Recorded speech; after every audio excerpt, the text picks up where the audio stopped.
Les vacances approchent et vous n'arrivez pas à vous mettre d'accord avec votre ex-compagnon ou votre ex-compagne. Alors il faut déjà distinguer plusieurs cas. Premièrement, est-ce que vous avez d'ores et déjà une décision de justice? Ou deuxièmement, est-ce qu'au contraire, il n'y a aucune décision de juge intervenu qui pourrait vous servir de base?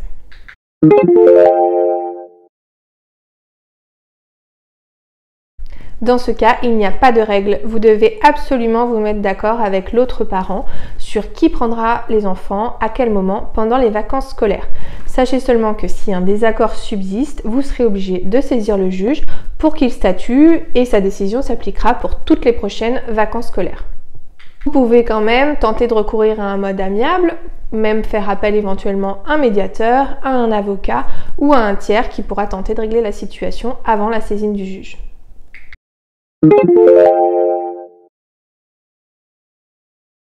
Si vous avez une décision de justice, vous devez vous y référer en cas de désaccord.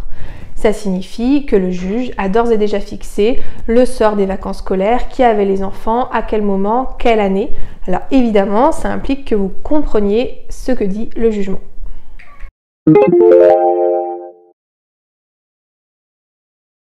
En général, le juge a prévu une répartition en fonction des années. Par exemple, le père, la première moitié les années paires et la seconde moitié les années impaires. Dans ces cas-là, il faut se référer à l'année en question. En 2019, nous sommes en année impaire. Si vous avez donc la seconde moitié les années impaires, cela signifie que vous aurez la seconde moitié des vacances scolaires en 2019. À l'inverse, en 2020, ce sera une année paire et on fera l'inverse.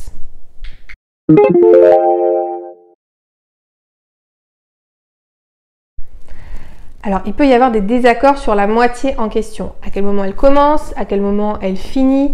Ça peut être différent pour les petites vacances et différent pour les grandes vacances. Alors, sachez que si vous êtes en désaccord par rapport à ça, vous allez être obligé de faire un peu des calculs d'apothicaire. Typiquement, pour les vacances qui approchent, les vacances de printemps, dans la zone A, ça commence le samedi 13 avril et ça finit le lundi 29 avril. Vous devez compter les jours. En l'occurrence, dans mon exemple, ça fait 16 jours, ce qui signifie que chaque parent aura la moitié, donc 8 jours chacun. Les vacances scolaires commençant le samedi, vous devez compter samedi, dimanche, lundi, etc. pendant 8 jours. En réalité, ça va aller jusqu'au samedi suivant. Et l'autre parent, celui qui a la seconde moitié, aura du dimanche jusqu'au retour à l'école ou alors au dimanche soir, selon ce qui est prévu par votre jugement. Sachez qu'il peut même y avoir un désaccord sur le jour de passation de l'enfant, l'heure, le moment.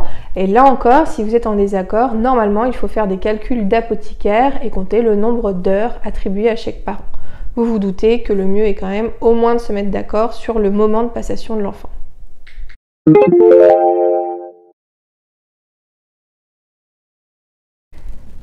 Toute situation est unique. Chaque situation est particulière, donc effectivement, si là je vous donne des grands principes avec une répartition par alternance, ça peut être tout à fait différent. Vous devez donc vraiment vous référer à votre jugement. Par exemple, certains parents préfèrent qu'il soit statué que tous les mois d'août, les enfants sont avec le père et tous les mois de juillet avec la mère, par exemple. Dans ce cas-là, il faut appliquer votre jugement. Ou pour les vacances de Noël, parfois les parents aiment alterner entre le 24 et le 25. Une année avec la mère le 24 et avec le père le 25, et inversement l'année suivante. Là encore, vous devez respecter le jugement. Pour les plus jeunes, il y a également souvent une alternance par quinzaine qui est prévue pour les vacances d'été, c'est-à-dire que les parents se passeront l'enfant tous les 15 jours pour éviter une séparation trop longue.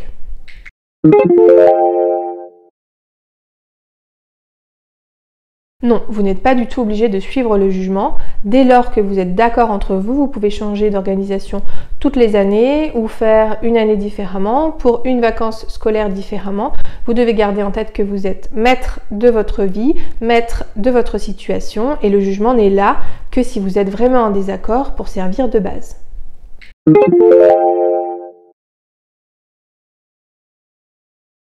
Oui, en principe, vous exercez conjointement l'autorité parentale.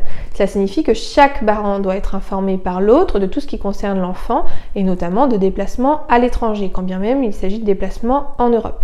Vous devez donc prévenir l'autre, il sera présumé être d'accord, vous n'aurez donc pas forcément besoin de lui demander un courrier ou un écrit de sa part. Mais par contre, si lui vous fait part de son désaccord, vous ne devez normalement pas passer outre ce refus.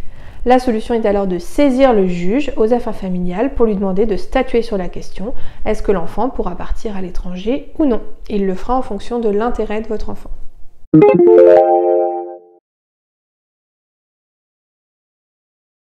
Si vous n'avez pas de jugement ou si ce sujet est sans arrêt un sujet de dispute entre vous, vous devez penser à être vigilant et surtout à anticiper. Pensez bien que les vacances scolaires sont très régulières au niveau de l'année et que si le juge est saisi, il y a des délais incompressibles de justice qui peuvent parfois aller jusqu'à 6-7 mois.